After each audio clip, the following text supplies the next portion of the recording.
හරි. එතකොට මොකක්ද හැවුවේ? අර මරන්නේ මේකෙන්මයි. දැන් අපි අසහියෙන් ඉද්දී අපේ කයත් දුර්වල වෙලා තියෙද්දී අපිට කිසිසේත්ම අපේ මනස සකස් කරගන්න බෑ. ඒ වෙලාවට අර අපිව ඔටෝ අපි පුරුදු කරලා තියෙන විදිහේ තමයි පටන් ගන්න.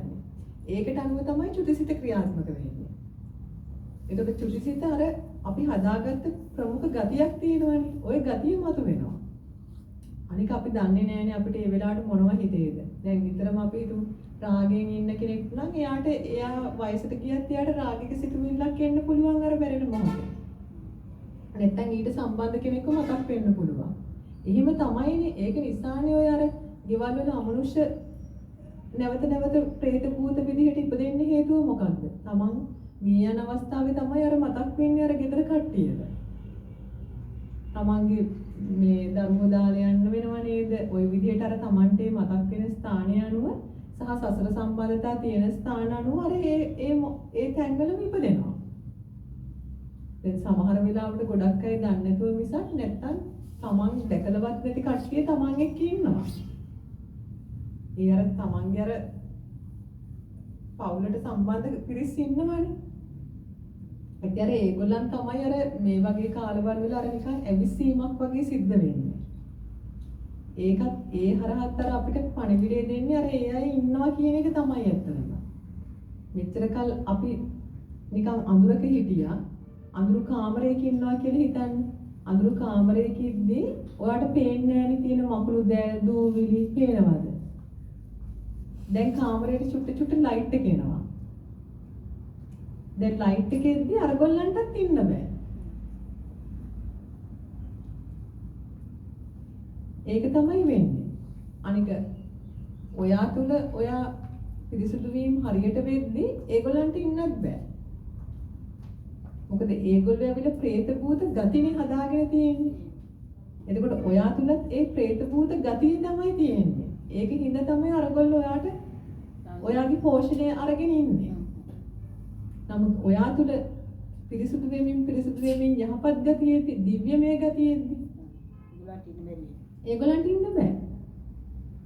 ඒගොල්ලන්ට කරදර කරන්නත් බෑ. අර ඒක තමයි මම පැහැදිලි කරන්නේ ෆ්‍රීකවන්සි එක වෙනස් වීම. කම්පන සංඛ්‍යාත වෙනස් වීම කියන්නේ. ඒ කියන්නේ හැම ගති 31ක්නේ. ගති 31ට අදාළ කම්පන සංඛ්‍යාත වලත් වෙනස්කම් තියෙනවා. සත්වතල වල ඉන්න කට්ටියගේ කම්පන සංඛ්‍යාත වෙනස්, പ്രേත භූත කට්ටියගේ කම්පන සංඛ්‍යාත වෙනස්. ඒතර දිව්‍යමය ස්වභාවයට යද්දී ඒ ගතියේදී කම්පන සංඛ්‍යාත වෙනස්, බ්‍රහ්මතල වල කම්පන සංඛ්‍යාත වෙනස්. දැන් අපි කල්පනා කර ඉන්නේ නැහනේ අපි මොන තලයේ ඉන්නවද කියලා. නමුත් අපි මේ හැම තලයකටම කනෙක්ට් වෙලා ඉන්නේ සසර සම්බන්ධතාවත් එක්ක. ඔයා සමහරවිට මේ මොහොතේ මම කියන මියුරු කියන එක්කිනා මෙතන හිටියට විවිධ තලවලට අදාළ සසර සම්බන්ධතාවත් මට සම්බන්ධයිනේ. ඒකට අනුව තමයි අර මගේ වටේ ඉන්න සත්වයෝ ටිකක් නිර්මාණය වෙන්නේ භෞතිකව. ඒකයි මං කිව්වේ මම තුල ද්වේෂය වැඩිපුර තියෙනවා නම් නයි පොළොංගු තමයි Tamanගේ වත්තේ ඉන්නේ. නැත්තම් බල්ලෝ ඉන්න බල්ලා වුණත් මහා නිකන් අර නපුරු බල්ලේ. තේරෙනවද? දැන් සමහර වෙලාවට මම ඔය මුල්ම කාලවල වල මගේ ඉස්සරහම ඇවිල්ලි ඉවර වෙලා මකුළුවා වෙන සතෙක්ව අල්ලගන්නේම මගේ ඉස්සරහම වෙද්දි මම මුලින්ම කල්පනා කරේ ඇයි ඒක මගේ ඉස්සරහම උනේ කියලා. ඒ කියන්නේ මට නිකන් අර පෙන්නනවා වගේනේ මේ අර එක්කෙනා රණ්ඩු කරමින් අනිත් එක්කෙනා මත යැපෙමින් තරහකාරයෝ තමයි ඉන්නේ.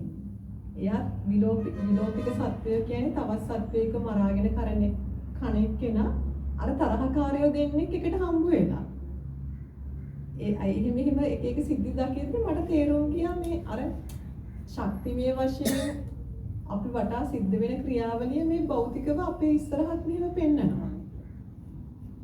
අපි සමහරට ගෙදර ඉන්න සත්තු දෙන්නෙක් රණ්ඩු වෙද්දී අපි ඒ සත්තු දෙන්නට බනිනවනේ. හිතන්නකෝ පූස දෙන්නෙක් හරි බල්ලෝ දෙන්නෙක් හරි රණ්ඩු වෙනවා.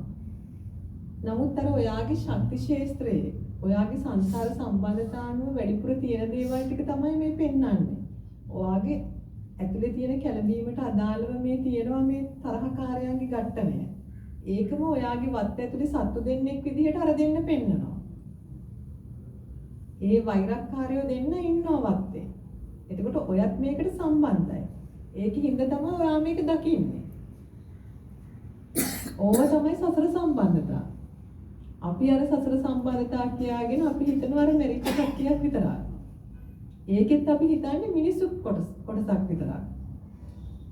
ඕකේ සත්තු ඉන්නවා, പ്രേත භූත කට්ටිය ඉන්නවා, බ්‍රහ්ම තලවල කට්ටියක් ඉන්නවා, දිව්‍ය තලවල කට්ටියක් ඉන්නවා.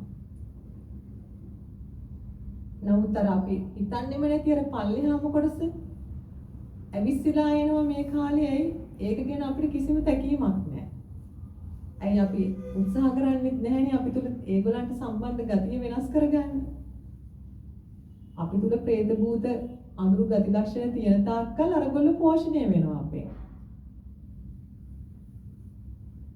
ඒකනේ අරියතුන් වහන්සේ කියන්නේ අනිච්ච දුක්ඛ අනාත්ම ස්වභාවය වඩන්නේ නැතුව, අනුසති වඩන්නේ නැතුව, මනස පිරිසිදු කරගන්නේ නැතුව දානමාන දීලි ඉවර වෙලා විතරක් බලාපොරොත්තු වෙන්න බෑ ඒක.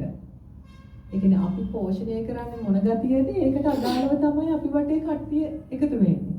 අපි ළඟ තියෙන ආපෝ තේජෝ වායෝ මොන විදිහටද අපි පෝෂණය කරන්නේ? ඒ හා සමානව ඒ විදිහේ කට්ටියක් නිර්මාණය වෙනවා. පරණ කර්ම තියෙන දේවල් ගෙවිලා යනවනේ කවදා හරි. නමුත් නැවත අපි කර්ම එකතු කරගනිද්දී අඳුරු ශක්තිය අරක ඉවරයක් නැහැ. තව එකතු වෙනවා. අරව ඉවර වෙන වෙලාවක ඉවර වෙයි. අපි ඉවසීමෙන් ඉද්දී පරණේම ඉවර වෙනවා. නමුත් අපි හොඳ විදිහට දේවල් කරද්දී අර අපිට තේරෙනවා අර හොඳ විදිහට පරිසරයේ සකස් වීමක් වෙනවා. නමුත් එහෙම වුණා කියලා